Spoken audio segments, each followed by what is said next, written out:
In today's video, we're going to be taking a look at multiple upcoming mid-Atlantic snowstorm opportunities, as well as colder air on the way and another air mass of cold air on the way later on as we approach February.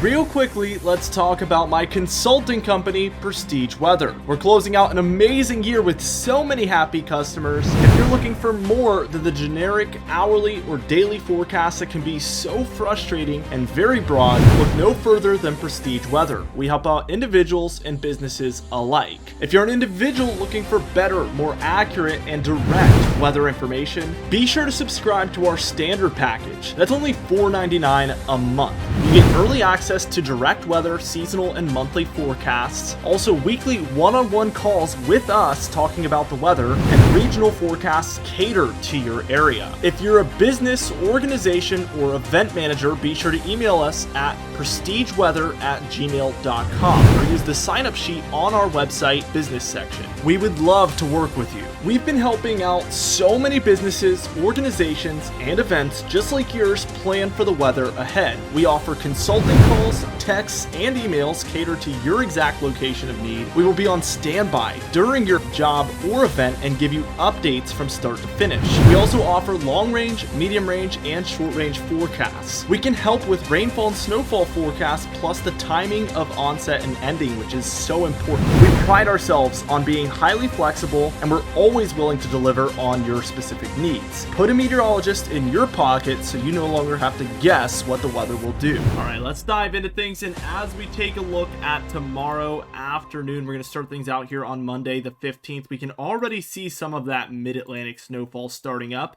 And it's not only mid-Atlantic snowfalls, we have some here for the deeper south central states in here, as you can see, for Texas, Louisiana, Arkansas, Mississippi, Tennessee, Alabama, and Georgia. Some of the deeper south areas getting in on some of this rare southern snowfall, which is very interesting to say the least. As we take a look at the overall jet stream pattern, we can see that things are ridging for the west and really digging in as a trough here across the central states and even portions of the eastern states here as well. We can see this positive PNA setup for the western seaboard here, definitely going to bring some impacts as it pertains to this upcoming pattern. Mostly areas there to the east of this area, as that tends to be a teleconnection that really impacts areas further towards the east of it. Very interesting stuff. And as we move on towards Tuesday afternoon here, we can see that this is going to be a little bit of a weaker system here offshore of the mid-Atlantic. We see widespread light to moderate snowfall here for the mid-Atlantic and northeast. My general thoughts for this storm is that most everybody that sees accumulating snowfall will be between 1 to 3 inches of snowfall. So yes, a very light snowfall event, but definitely a widespread one throughout a lot of the mid-Atlantic and northeast. So it's an interesting case here. Usually you're looking at a smaller area of snowfall, seeing a little bit heavier snowfall, but in this case it's all kind of spread out and we're seeing a lot of different areas see lighter amounts. I do think that there is the opportunity for a few folks to cash in on 3 to 6 inches, but that's probably going to be towards the higher end of things as far as what this storm is capable of doing. And really it all comes down to the low pressure center, which as you can see is extremely weak, and that's our problem here.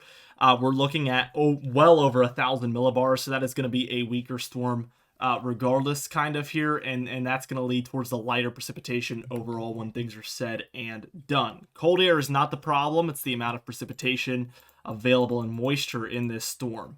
As we take a look at Wednesday, things are going to get much colder across the east here as that trough is peaking over the east coast here. Definitely going to be one of the colder days of the winter. We can see another storm system starting out west, and this is bringing heavier snowfall to the Cascades here, as well as the entirety of the Rockies, or at least the northern 2/3. So I guess I kind of lied. It's not the entirety of it, but a majority here of the northern and central Rockies are seeing heavy snowfall as a result of this system. As we work our way towards Thursday here on the 18th, everything is spreading eastward. We still have a little bit of a positive PNA to work with, but a flatter jet stream. So there is a little bit of more, I would say, marginal cold air in the east, where we have some average temperatures towards the south and slightly below average temperatures up here to the north. We can see another lighter snowfall event perhaps to the Ohio Valley and portions of the Mid-Atlantic here, as well as one backed up towards the Rockies and Northern Plains. Similar story, lighter snowfall, pretty widespread though. all of these kind of come together for a little bit of a heavier system here as we work our way towards Friday the 19th. As you can see, this one's 1,002, so still above 1,000 millibars, still a weaker system, but I would say this one is able to make its way towards a more moderate to heavy snowfall event as of now on these models. West Virginia, Pennsylvania, Maryland, New Jersey, all cashing in on some heavier snowfall than the prior storm that we're seeing here as we work our way towards Monday the 15th into Tuesday the 16th here. So we're watching for this particular storm the 19th into the 20th. And as we reach the overnight hours, we can see heavy snowfall trending in as this low is actually lowering in pressure down to a 992. We see areas in Pennsylvania and New Jersey, and then even southern New England cashing in on some heavier snowfall as a result of this system. All of that eventually, of course, moves out. We get another very cold air mass here for the eastern states, likely another very, very cold day, and likely will go down as one of the colder time periods for this entire winter. So colder times in general ahead. And even though this storm has moved out, look out west. I mean, we have no shortage of activity there as we see up and down the western seaboard.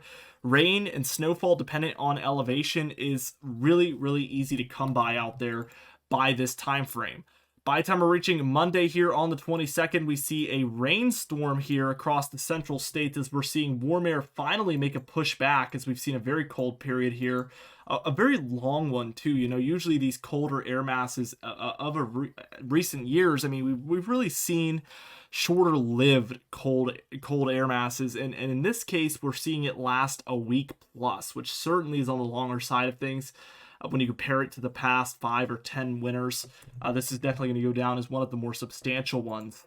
But we do see this warm air mass kind of win out, and overall very stormy in here. As you can see, as this Gulf moisture rises up, it brings with it warmth and storminess, of course. So people wonder, you know, why is it that every time it warms up, it storms, and every time it cools down, it doesn't? Well, the warm air is associated with humid Gulf air. So, of course, it's going to get very stormy as that warm air pushes northward from these very, very moist areas like the Gulf of Mexico and pushes northward. Of course, it's going to get stormy. And when the air comes from the very dry and very cold areas in Canada down into the United States, of course it's going to get dry. And this is why I tell you guys that we need this southern jet that comes from the Gulf to combine with the northern jet that comes from Canada, and they need to work together. Moisture coming from the southern one and cold air coming from the northern one, and those are the two ingredients that lead to major snowstorms. Usually they cannot work, you know, one or the other. You need both for those very, very major snowstorms. I hope that makes sense. As we work our way into the GFS model here, I just want to work our way past these next couple upcoming storms. I want to take us towards the 19th here. We do have 1,003. So again, a little bit stronger here with some light to moderate, maybe even heavy snowfall in there. And that same thing happens here where we see the low really strengthening as time goes on. Eastern Pennsylvania into New Jersey, as well as southern New England, cash in on heavy snowfall for both models here. Really, really good to see that agreement. We're left with cold air for a couple of days. We do see that same warm up again with this moisture pushing in from the Gulf of Mexico up the central states with the warmth. So again, that analogy I just used stays true on both models. Watch it shove its way up from the Gulf of Mexico. You can really see that warmth and moisture working its way northward here in the eastern states. Now, the promising thing here is that, you know, I've talked to a few people here recently that are pretty concerned about this upcoming warm-up. You know, they're throwing in the towel. They think that it's going to be warm through the month of February now, and this was our entire opportunity here, this little cold pattern. But really, the truth of it is that the very end of January into February looks quite favorable, and I don't expect this warm-up to be very long-lived, maybe a week max, because at the end of the day, the long-range pattern and overall picture still looks favorable for cooldowns to continue moving into the eastern states. This seems to be just a short-lived winter thaw, in my opinion. Things could obviously change as the long range tends to do sometimes, but as of now, that is kind of what I'm seeing. And we actually do see some of this cold air start to try to kick its way back in as we approach the 28th. So as of now, we're watching the 21st through the 28th timeframe for a warm-up. Potentially seeing that cold air make a return towards those final days of January seems to be the most likely outcome at this point, in my opinion. even looking at some lighter snowfall here to the mid-Atlantic and Northeast during that time frame around the 29th. And then right at the end of this model run, we're right on the fence of this next major cooldown moving in. So these models really don't have the warm-up lasting too long. And matter of fact, they have cold air working their way in pretty much before we even reach the month of February, which should be a really, really promising thing for a lot of you. As we take a look at the precipitation, the west is going to cash in both the northwest and the southwest here on some above average precipitation. The south central states seeing quite a bit, and the east is slowing down as we see that northern jet and southern jet conjunction, if you will, really coming to an end, because this is what we've been seeing here for a week or more at this point, like I noted. Once this comes to an end, we're really going to see the storms try to take more of this track here through the central states, which leaves the east high and dry in that case. Now, as we work our way towards total snowfall, we'll take a look at the European and the GFS model. The European model has the Rockies, Cascades, and Sierra Nevadas obviously doing quite well. This happens to be around average for them. And then the Northeast, Ohio Valley, Mid-Atlantic here seeing some slightly above average snowfall over the next 10 days, even regardless of that warm-up that comes in at the end here for the 21st and beyond. GFS model here, as we get this up to date, as you can see, we're seeing quite a bit more snowfall out west, and the same amounts, I would say, here for the east in the Ohio Valley, Mid-Atlantic, and Northeast, seeing quite a bit of snowfall activity over the next 10 to 15 days. Again, just expect that 21st through 28th window to be quite warm and potentially snowless. It's, there might be a couple of opportunities in there, but things are looking a little bit less active during that time. Anyway, guys, thank you so much for watching this video. Be sure to subscribe as we do upload every single day. You can even hit the bell icon for daily notifications when we upload so you never miss one. Be sure to like the video if you did enjoy it, leave a comment down below, and I'll see you guys in the next video.